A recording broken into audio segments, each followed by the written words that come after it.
S மக்களே, இன்றைக்கி Friday episode முடிஞ்சது. கம்ப்ளீட்டாக பயாஸ்டான ஒரு எடிட். ஓவராலாக சொல்லணுன்னா அதுதான்.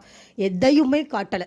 கம்ப்ளீட்டாக என்னமோ பிரஜின், சாண்ட்ரா, திவ்யா 3 பேரும் அப்பாவி மாதிரியும் விக்ரம் வில்லன் மாதிரியும் ஒரு எடிட் பண்ணியிருக்காங்க. ஒரு எடிட்டிங்கிறது எவ்வளோ தூரத்துக்கு ஒருத்தங்களோட பெர்ஸ்பெக்டிவை மாற்றும் அப்படின்னு இன்றைக்கி எபிசோடில் நீங்கள் தெரிஞ்சுக்கலாம். எனக்கு தெரிஞ்சு பிக் பாஸ் வரலாற்றிலேயே மோசமான எடிட் அப்படின்னா நான் இன்றைக்கி தான் சொல்லுவேன். ஏன்னா அவ்வளோ உண்மைகளை மறைச்சிருக்காங்க, அத்தனை விஷயங்களை மறைச்சிருக்காங்க. நான் எல்லாத்தையும் சேர்த்து சொல்கிறேன். நம்ம சேனலில் பெருசாக வியூஸ் ஒன்றும் போகிறது இல்லை, மற்ற சேனலில் சொல்லுவாங்க. மேபி இங்கே பார்க்குறவங்க கொஞ்சம் அங்கேயும் போய் பார்த்துக்கோங்க. ஏன்னா நிறைய எடிட் எனக்கு ஞாபகம் இருக்க வரைக்கும் நான் சொல்கிறேன், ஓகேவா? ஸோ காலையில் எல்லோரும் எழுப்பி விடுறாங்க. எழுப்பி விட்டதுக்கப்புறமா காலையில் முதல் விஷயமா அமித் வந்து விக்ரம்கிட்ட உட்காந்து சம்திங் புலம்பிகிட்டு இருக்காரு. நான் என்ன பண்ணுறேன்னே தெரியலை, இவங்க ப்ரெசென்ட் பண்ணுறதுலாம் பிடிக்குதுங்கும் போது நான் பண்ணுறது பிடிக்குதா இல்லையான்னு தெரில, என்ன பண்ணுறேன்னு தெரில அப்படிங்கிற மாதிரி அவர் ஒரு புலம்புறாரு. அதுக்கப்புறமா நம்மளோட மெயினாக நடந்தது ஒர்ஸ்ட் பெர்ஃபார்மன்ஸ் தான். அதுக்கு வந்துட்டாங்க. ஒர்ஸ்ட் பெர்ஃபார்மன்ஸில் மேக்ஸிமம் எல்லாரும் சொன்னது சாண்ட்ரா அண்ட் திவ்யா தான். பட் இதில் நிறைய மாறுச்சு. ரம்யாவுக்கு போச்சு. இப்போ சாண்ட்ரா கேங், அந்த டாக்ஸிக் கேங்கில் இருந்தவங்க எல்லாரும் கணிக்கு போட்டாங்க. இடையில சாண்ட்ரா என்ன பிளான் பண்ணுறாங்க, திவ்யாட்ட சொல்லி திவ்யாவுக்கு போட வைக்கிறாங்க எல்லாரையும். ஏன்னா அவங்க கூட திவ்யா தான் ஜெயிலுக்கு வரணுமா.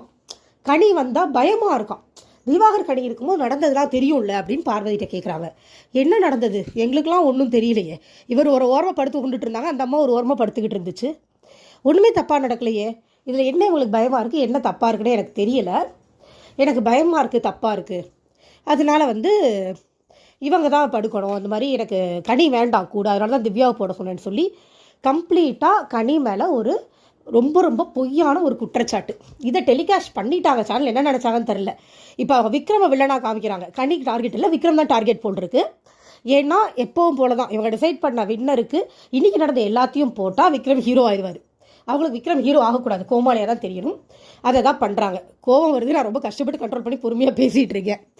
ஓகே, ஸோ இந்த மாதிரி திவ்யா அவங்க வர வச்சுட்டாங்க. இதை ஃபுல்லாக பிக் பாஸ் கேட்டுடுறாரு.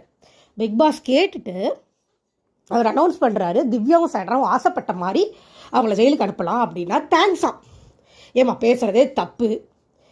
திவ்யா வந்து அறிவே இல்லைங்க, சீரியஸாக கொஞ்சம் கூட அறிவில்லை, ஜீரோ நாலேஜ் அப்படி தான் சொல்லணும். நான் கரெக்டாக பேசிட்டேன்ல அப்படின்னு அவங்களாம் நினச்சிட்டு அவங்களாம் ஒன்று பண்ணிக்கிறாங்களே ஒழிய, அவங்க ஜஸ்ட் பப்பெட்டுன்னு சொல்லுவாங்கல்ல, இந்த மற்ற சீசன்லலாம் வரும். சாண்ட்ராவோட பப்பெட் தான் திவ்யா. இதான் அதான் ஆக்சுவலாக கரெக்டான பப்பெட் இவங்க தான். அப்படியே சொல்கிறத செஞ்சுட்டு உட்காந்துருக்காங்க. இவர் என்ன பண்ணுறாரு, ஆனால் அந்த ஜெயிலுக்கு போகிறதுக்கு முன்னாடி நீங்கள் சாண்ட்ராவும் திவ்யாவும் தான் வீட்டில் இருக்கிற வேலையை ஃபுல்லாக பார்க்கணும், அதை வந்து விக்ரம் கண்காணிக்கணும் அப்படின்னு சொல்லிட்டாங்க. இது அவங்களுக்கு கொடுக்கப்பட்ட பனிஷ்மெண்ட்.